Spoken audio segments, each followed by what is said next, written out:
Hello, all, and welcome to INE Live. I'll be your host today. My name is Jack Reedy, also known as AKA Sec IT Guy, and this is our first INE Live for Cybersecurity Awareness Month, all of October. I'll be coming in on INE Live in and out of the month to talk about different aspects of the cybersecurity field, and we'll be culminating that in our IT horror story stream on Halloween. Follow our socials to go ahead and submit your workplace horror story, and you'll have a chance to win a 1-year premium subscription by the end of this month. However, today we're actually going to talk about cyber careers and how our eLearn security cyber certifications will help you get to where you want to go. I promise I will learn to talk at some point by the end of this. But first, as we do each time as we stream on INE Live, I want to let you know that we are streaming live across all of the social media platforms right now, which includes LinkedIn, Facebook, YouTube, Twitter, and Twitch, as well as a couple other websites too. Be sure to like and subscribe and follow across everywhere so that way you can stay in the loop whenever we do go live to continue talking about the topics that you want and what you'd like to request. And we do definitely want to get you involved with us. So talk to us, talk to others. We love to see that. Hit us up on Twitter and let us know what else you'd like to hear from or see whenever it comes to INE Lives.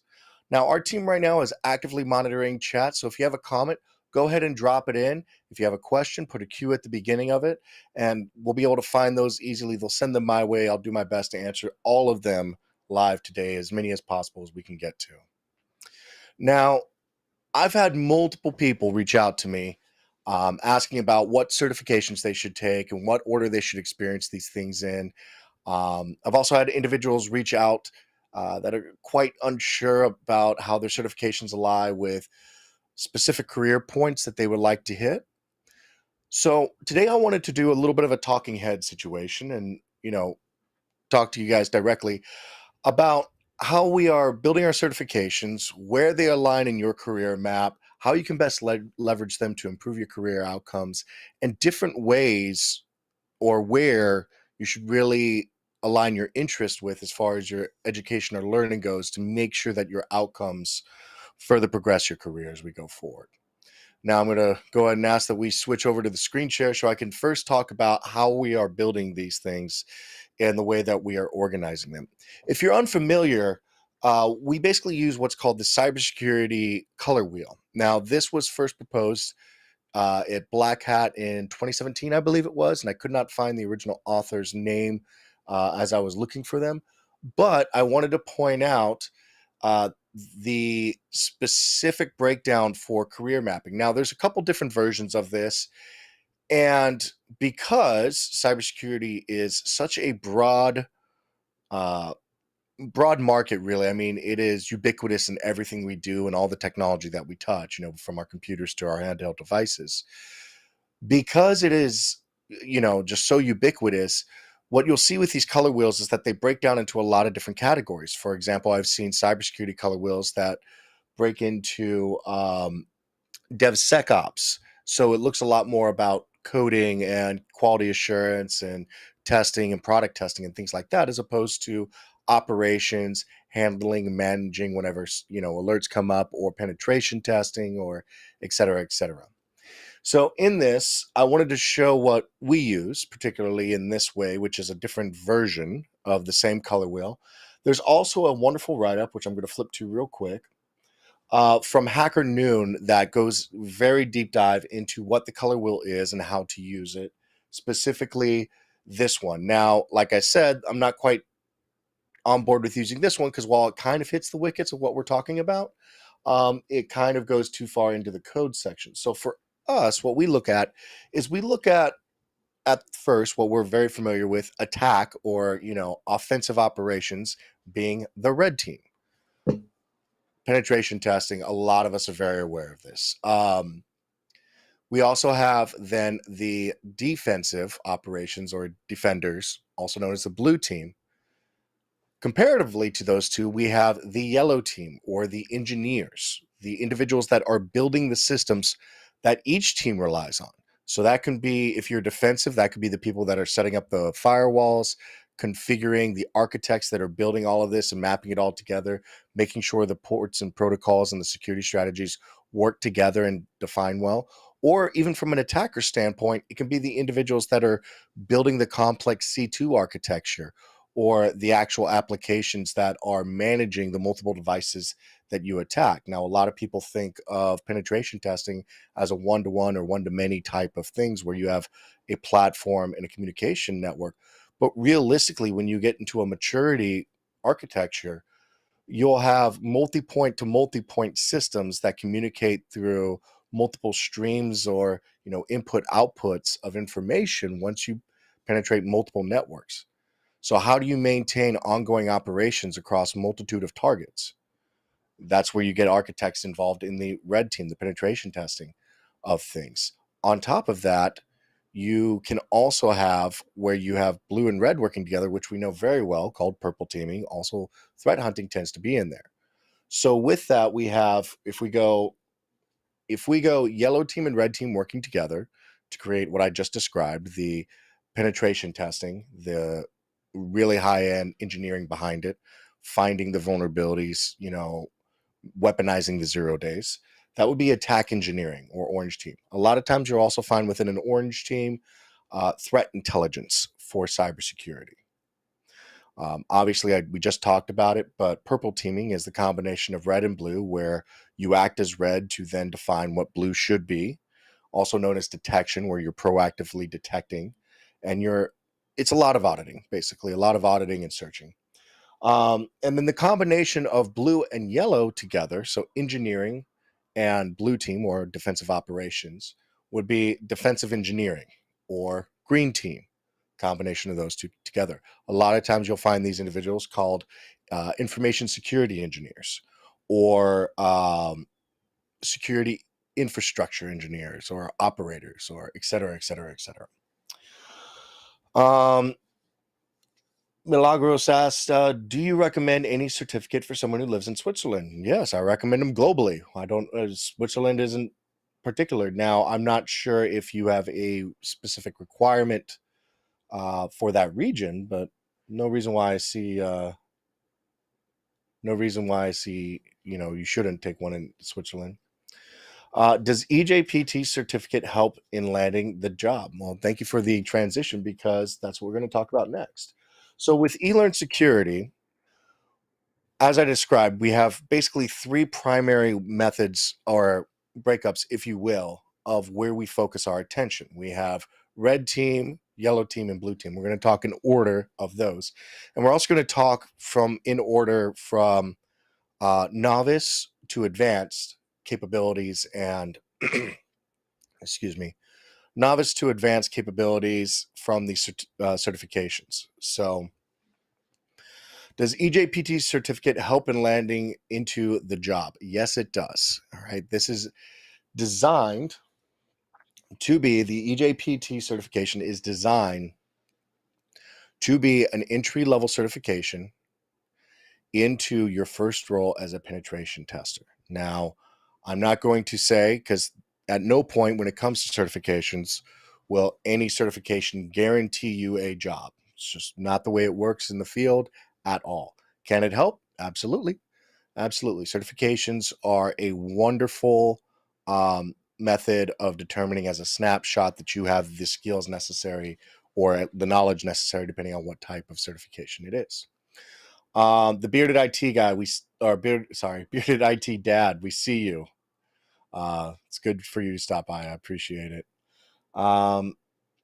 So the junior penetration testing certification, we have version 2 coming out very soon for public, and it is designed to be intense enough to where you are doing a point-to-point attack within a small network, what we call a small business network. As we progress in the echelons, if you will, of difficulty, you go from, a small network, small shop, a couple, endpoints, all the way up to a medium-sized network, and then up to a large network that's complex with Active Directory and things like that. So it is intentionally designed to be a graduated learning style where things get more and more complex as you progress.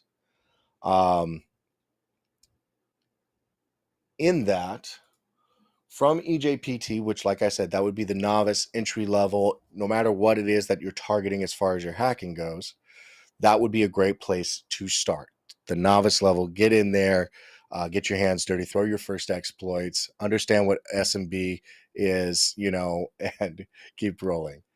From there, I would suggest one of two pathways. Now, I'm going to stick with just the penetration testing pathway so far first, in which case you would go to ECPPT version 2 as of right now. Now, in that, you're expected to write a report. We are going to be actively engaged in an organization. One thing I want to point out for our attack certifications, our penetration testing certifications, this is not a capture the flag. We're not sending you through everywhere to just go and can you hack into here and grab these pinpoints. We actually expect you to do analysis, write a report, do so from a business mindset. You're presented a letter, an LOE, and a letter of engagement, and you are expected to adhere to the scope that's presented. You're expected to analyze the things that are asked of you.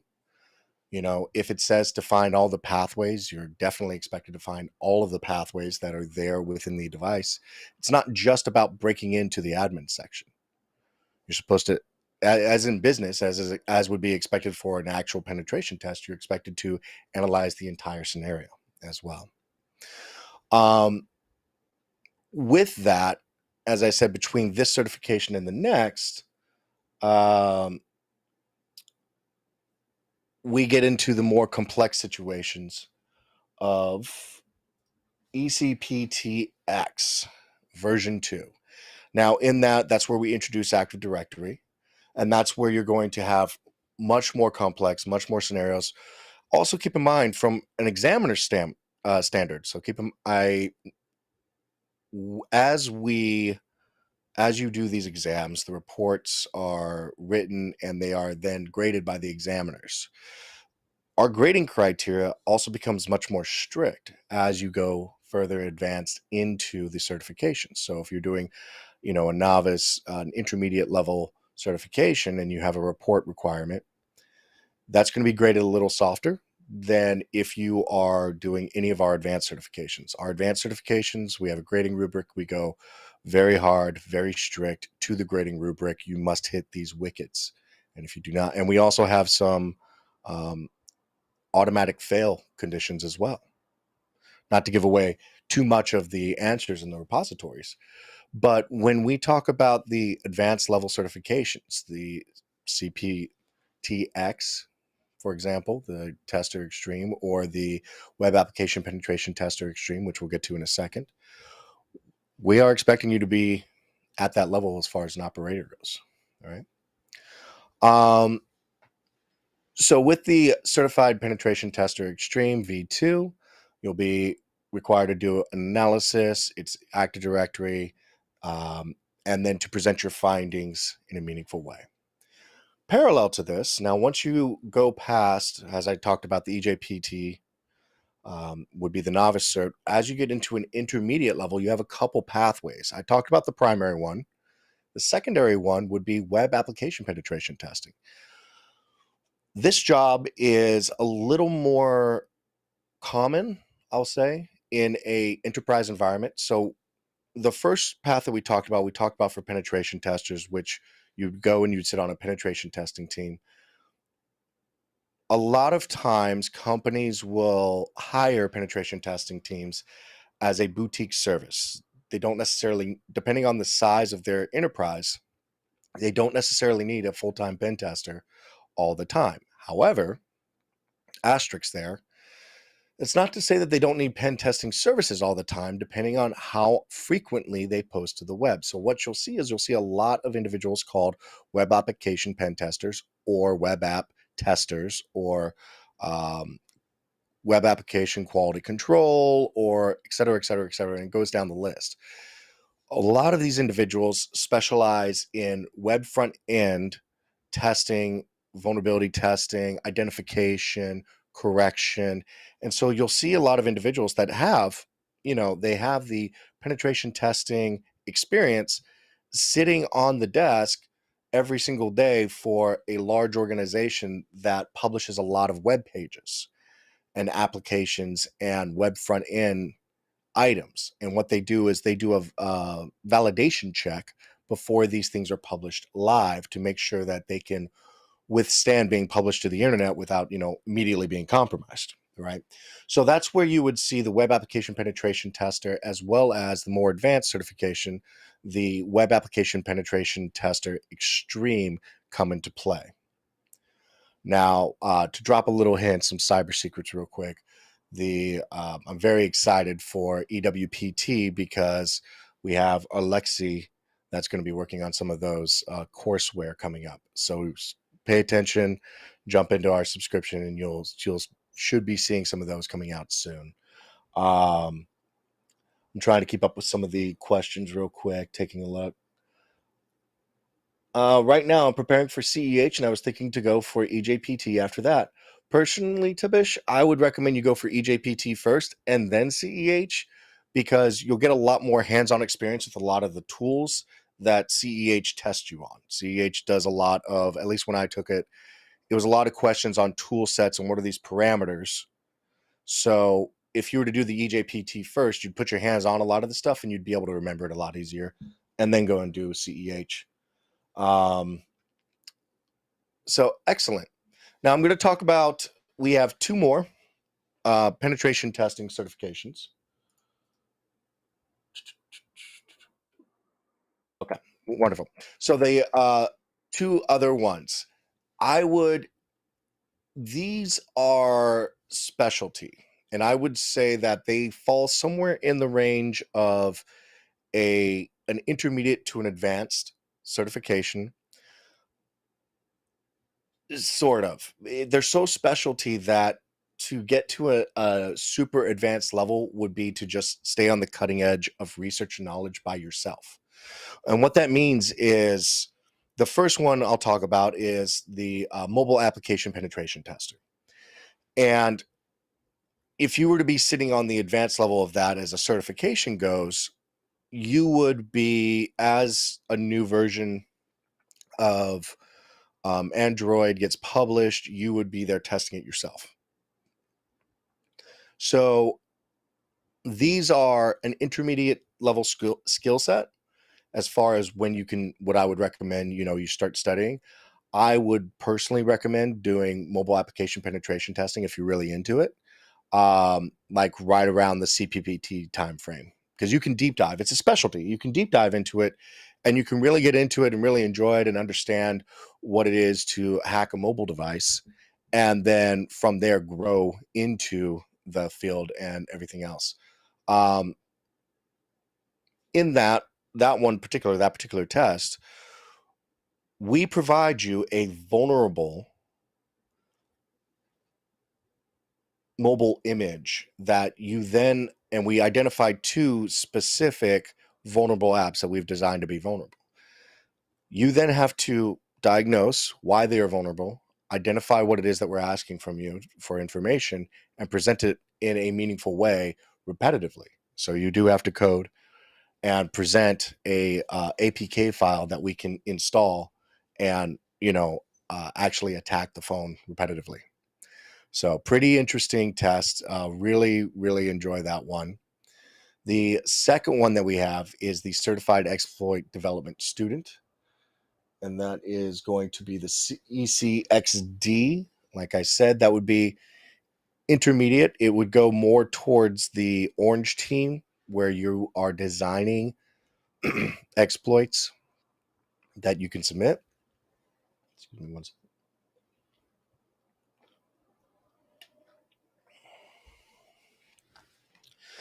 So with that, yeah, like I said, it's an intermediate level. It's a specialization.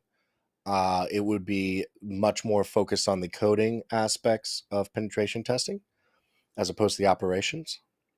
And all of these, as we go through the next year, we're going to be touching and updating and improving the courseware and the certifications. But that would be the first part, which would be the red team, as I talked about. Next up,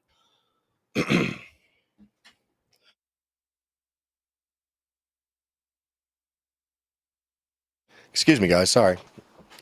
Allergy season. It's great. So next up, we have now I have up here EWDP. However, that would be an intermediate level. We have coming up very soon for our release is going to be EDA. So that's going to be Enterprise Defense Administrator. That certification, similar to EJPT, is designed to be a novice level introductory certification towards engineering. As I said, we have the three tenets. The first being attack, that we're going over anyway. The first being attack that we're going over. The second being engineering right now. So we're going to have Enterprise Defense Administrator coming out soon, which will be the novice level to introduce you to the enterprise track. From there, we will have the Web Defense Professional. This certification is specifically for web development. You are dropped into an existing enterprise network, and you're asked to go through and secure a web-facing a web-facing web page. It's a bunch of alliteration. It's fun. And then write a report on it as well.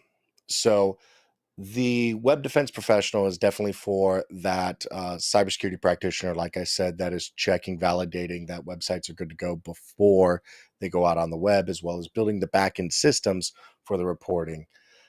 In that, we're also planning on expanding into professional level certifications, managerial level certifications. We're building up in our engineering department to make sure that we're covering down on everything that an enterprise could want.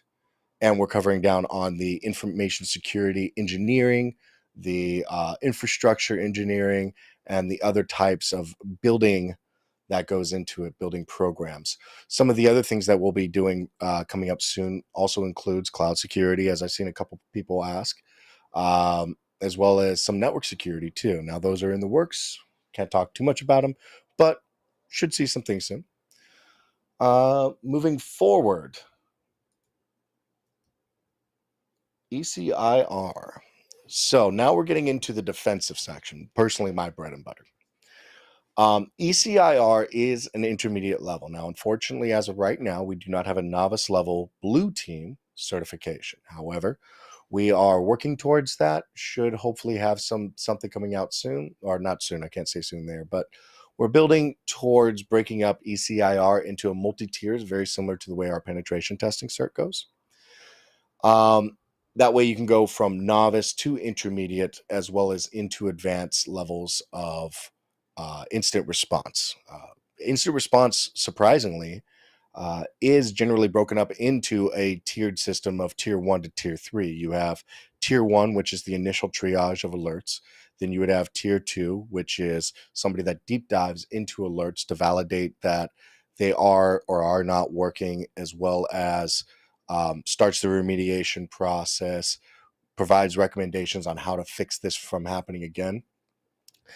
Tier 3 is that project management level that would oversee those operations, make sure things are being resolved, as well as start coordinating with external factors. So that could be cyber insurance, that could be actual law enforcement agencies.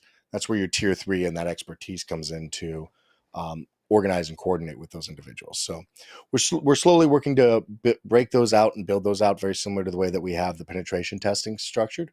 But it is going to be really, really interesting.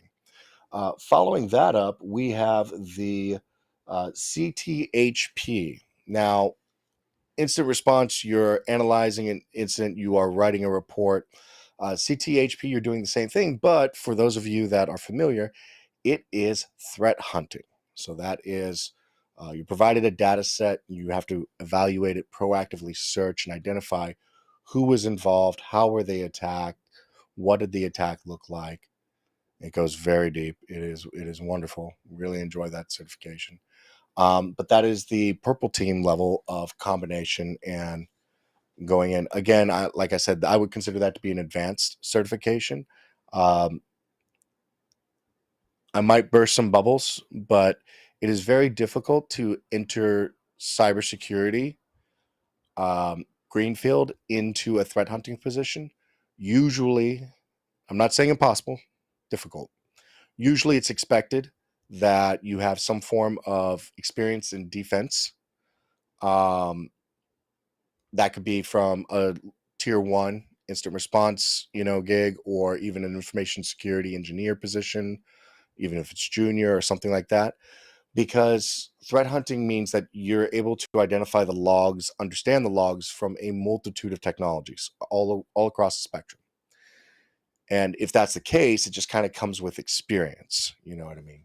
So, Raul asked, I am in my second year to get my bachelor's of science in cybersecurity. I want to get into cybersecurity. Was a good way to go about it. I recommend starting with the 2 novice certs that I talked about. So I would start with, in your case, EDA when that comes out. I'd also then go over to EJPT.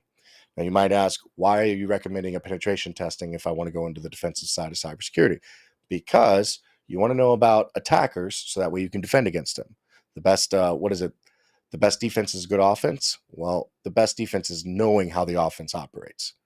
So it's good to, I actually have more training in penetration testing than I do defensive security. But once I understood how penetration testers operate, I could appropriately configure and defend against them in a security standpoint. You know what I mean? I was saying, I wish my name was John Doe to share all these certs as if it was mine. That's a method. Mario, is there any good novice blue team certifications in the industry that newcomers can start getting into? EDA is going to be our first one, our first foray into that. I do recommend EDA, even though it's not instant response, and I do want to make a novice level instant response one. I do recommend EDA because it's going to teach you how to configure things to be harder. So should you need, as part of instant response, you usually provide remediation recommendations.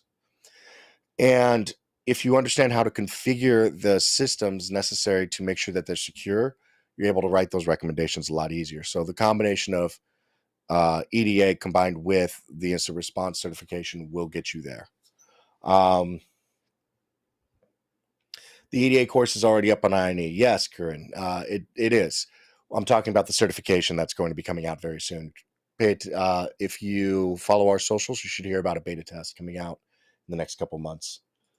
Can we get into the audit job with these certifications like ISO?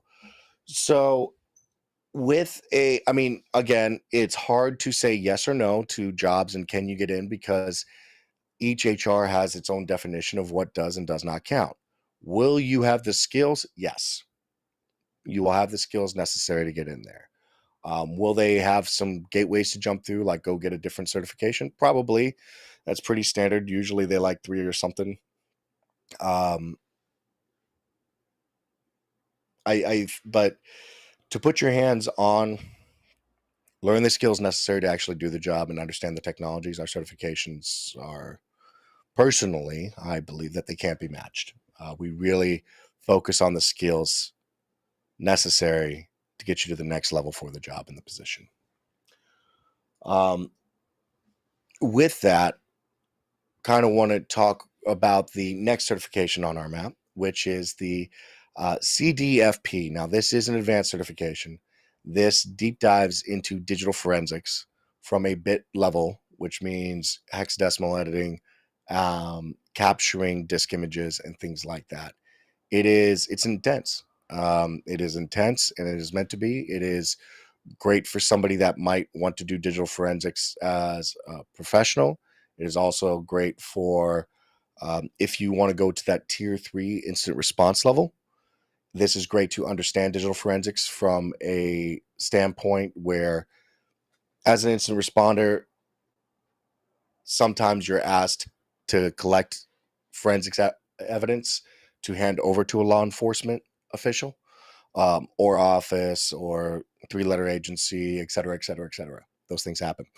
So it's good to understand what digital forensics is, the analysis behind it, and everything from a class perspective, so that way you can comply with chain of custody requirements, things like that, from an instant response, where you find something that's so bad and possibly nation state, it's not foreign to you to interact in a forensically sound manner. With that, so like I said, that would be an advanced one, but I would personally do that. I would do certified incident responder just as a base at an intermediate level, and then I would choose to go into one of these 3 advanced certifications. I said advanced, and I said 3. I've only talked about 2. So next we get into the certified malware analysis professional. Malware analysis can be tricky. It can be difficult. It involves a lot of operating out of memory. It involves a lot of understanding what coding libraries are, and what a piece of how to initiate a piece of software or malicious logic in a manner that's not going to infect you, like your individual system. But 2, how to then analyze it to understand what it's doing as it's going. Some of the malware, quote unquote, that I've touched before has actually not been malware. It's been what's called grayware. And, the difference between malware and grayware, it's just a EULA agreement or end user licensing agreement. The only difference between grayware and malware is that it's still malware. You just agreed that it could be on your system and they have your signature.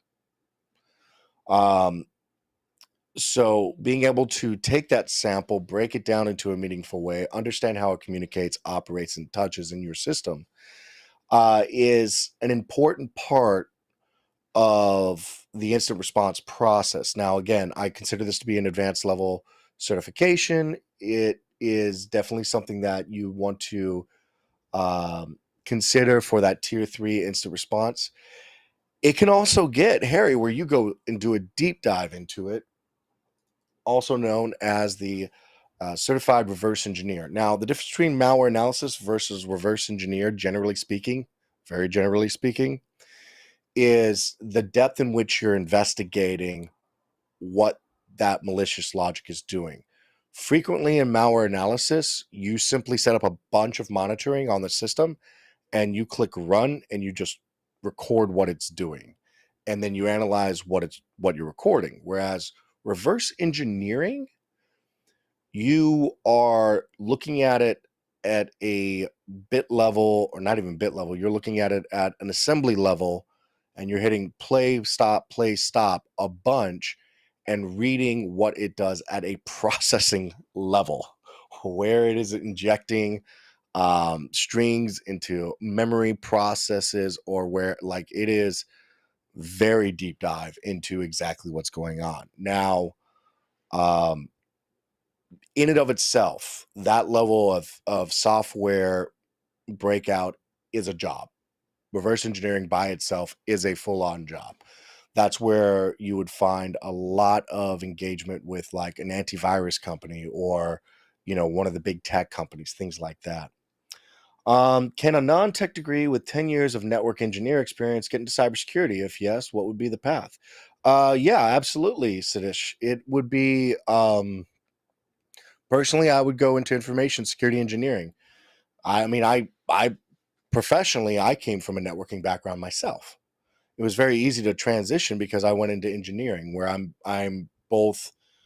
I understand networking, and now I'm doing network analysis, and then I went into incident response from network analysis. So it makes a lot of sense to go from network engineering, and then you start doing the analysis on what's actually in those packets. Breaking apart the headers is one thing, but breaking apart the headers of something that's malicious and being able to say, this is weird, this is weird, this is weird. Like, why are we forcing packets here? Why is this MTU reset here differently? Or why is this packet an odd size compared to all the rest of the traffic? Teardrop attack is one good example of that. But with that, I actually just covered the very last of our certifications, the reverse engineer. So, as I said, to recap, all the way back. So we have the blue, the yellow, and the red. The blue being defensive, the yellow being engineering, and the red being attack.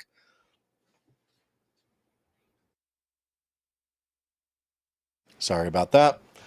I promise you guys, every fall and every spring, I always sound like just a bag of trash, but it's all right. So we have the defensive operations, the engineering, and the offensive operations, the attack. You combine them together and you get defensive and attack engineering, or detection, which is purple teaming. In that right now, I walk through how many different certifications we have per each section, which would be, we're a little light on engineering, but we're coming back strong in that and making sure that we're building up really well. As far as our attack paths go, we're really strong in attack paths as well as defend. And we're just doing a little bit of reorganizing in there. If you're wondering what the white dot in the middle is, that's technically for managerial level information. So that would be CISOs, CIOs. They generally have eyesight across all of the paths and the vectors.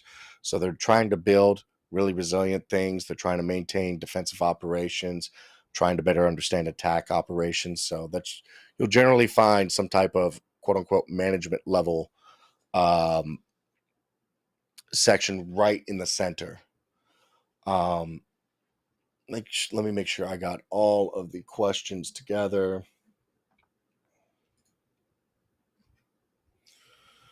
Okay, looks like I have just about everything. All right, wonderful. If you guys have any more overall, what cert path do you recommend to become a well-rounded SOC analyst? I recommend ECIR. If given the opportunity, I would also do EDA, so that way you better understand remediation. I would start with ECIR. That could land you in a tier 1 position pretty easily. And then I would build out from there and either go threat hunting, digital forensics, malware analysis, one of those three. Realistically, over the course of a couple years, it is entirely in scope to do each of those. I've personally done certifications and classes in each one of those with tests and all that other stuff, because instant response is a very just kind of like the term penetration tester. Instant responder is a very broad term, and you can have all sorts of different technology specializations. It's not uncommon to work on an instant response desk and to send something over to somebody else that is a specialty in one type of technology. Like, oh, this person really gets cloud. Let me send this incident over to them. They're handling and managing that. Or, hey, I need this, I don't really quite understand this malware. Let me go and work with this individual. And being able to collaborate between analysts is an excellent method of learning as you go. Same with penetration testing. As you work on a team with penetration testing, some people are just wizards when it comes to command and control communication. You know what I mean? Other people are absolutely excellent when it comes to shooting exploits or social engineering. Even physical penetration testing is its own little facet of what it is to be educated in the skill set. I don't here's a good analogy, because globally speaking, we have sports across the globe, right? Whenever you hear people talk about athletes, there's a set of skills that an athlete will have. They can run fast, they can throw ball, hit ball, kick ball in some way, shape, or form that's special. They can target what they're aiming at and hit it, every single time. Even positioning on the field, depending on what game it is that you're playing. I don't know if the sports metaphor was probably the good idea for the tech group, but whatever. Even still, the way that they talk about athletes, and I mean professionals talk about the professional athletes, they all have their benefits. They all have something that they are good at, or they're considered to be the all-around player. They're able to play the game. Even if you go into hockey, you have some people that are just there to be defenders and be big and be bulky and in the way. And you have other people that are, finesse and wicked when it comes to the attacks and things like that. It's the same way when it comes to cybersecurity. You choose one of the paths, be an engineer, be a defensive operator, or you be an offensive operator. And then you can be an all-around great player. You can touch everything that is there under the sun and learn everything there is and be just like a jack of all trades. Or you could be really refined. You are a digital forensics professional. You go and sit in court and you talk about, from a criminal perspective, what has and has not happened to this particular piece of technology. You could be a penetration tester and your specialty is physical security. There's not a lock. I mean, take a look at the lock picking lawyer on TikTok at some point. That individual is amazing when it comes to picking locks. I don't know if he can send a, phishing email, but I would, if part of my team was physical compromise, I would want him to absolutely teach a class. So it's this idea when it comes to your careers, these certifications can help and they can get you along the way. Do you need all of them?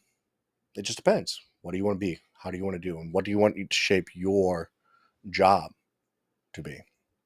So I hope that I was able to answer. When is EJPT V2 certification voucher release? Soon. Very soon. I recently obtained the EJPT certification, presently looking for a junior penetration testing role. I hope you find it. I hope you find it. That certification definitely tests your skill sets. I think that you'll be able to get there pretty easily. Just need to interview well. I will also remind you guys that the hardest thing you'll ever do in cybersecurity is to get your foot in the door. It is difficult to build your reputation because you have to talk somebody into giving you a chance the first time out. But once you get your foot in the door and you're able to work for a company for about a year or two, it's a lot easier to start transitioning to other locations because you've learned, you have experience, and people aren't having to take a chance on somebody that's never worked in the field. So, yeah, it is interesting. It is recommended to take EWPT and EJPT before ECPPT. It depends on your level. I would recommend EJPT before ECPPT, definitely, because novice to intermediate level. However, EWPT and ECPPT are the same. It's just, what are you focused on? Are you focused on penetration testing or just web app pen testing? Now, obviously, you use the same skills between the two, right? But there's one that has a much heavier focus than the other. So it's just, what do you want to focus on as far as your outcomes go? So I am still hanging out real quick, see if there's any more questions, guys. If you have any more questions, take your time, go ahead and submit them. I'm taking a look back. Yeah, I've asked, do you do security cloud, Google, etc.? We have multiple courses and courseware on cloud security. We are working towards creating possibly a cert. No plans yet. Nothing official.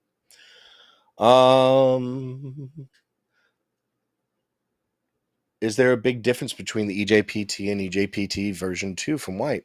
Yes, there is. We have definitely made not a huge version, but we've made a big change for EJPT V2. We have made it more difficult intentionally to challenge you guys, and it's good. It's we're going to make sure that it is well covered. Suhal, is the giveaway over? There is no giveaway today, guys. To be clear, I'm talking about, we're going to be doing a, if you participate, I should probably talk about what it is that we're doing. End of the month, we're going to do the IT Horror Stories show for Halloween. Pay attention to the socials. We're going to do a call out for you to share your stories. What IT horror stories have you experienced before? What has just driven you through a wall, or what is something that you can share yourself? From that, we're going to choose a couple, and of that, the best one we're going to give a 1-year subscription to. All right. Making sure I hit everybody's questions. Excellent. All right. Well, that wraps up today's stream, and thank you so much for watching. Look, if you missed it live, look for the replay across our social channels and on the INE website and also YouTube. Be sure to like and subscribe on the social platform music so you can stay in the loop for details on our next stream and notifications when we go live. As I said, it is Cybersecurity Awareness Month. We will be I will be showing up a couple times to talk about cybersecurity in your lives, working as a profession, and we will culminate with the IT horror stories at the end of the month. So pay attention to the socials. Make sure to like, subscribe, follow us, turn the notifications on, and we will be sending out requesting your input. We want to hear from you. Send us a tweet. Tell us what you want to hear. Tell us what you want to know more about, and we'll see what we can do to get it online. But until next time, have a great week and be safe. Goodbye.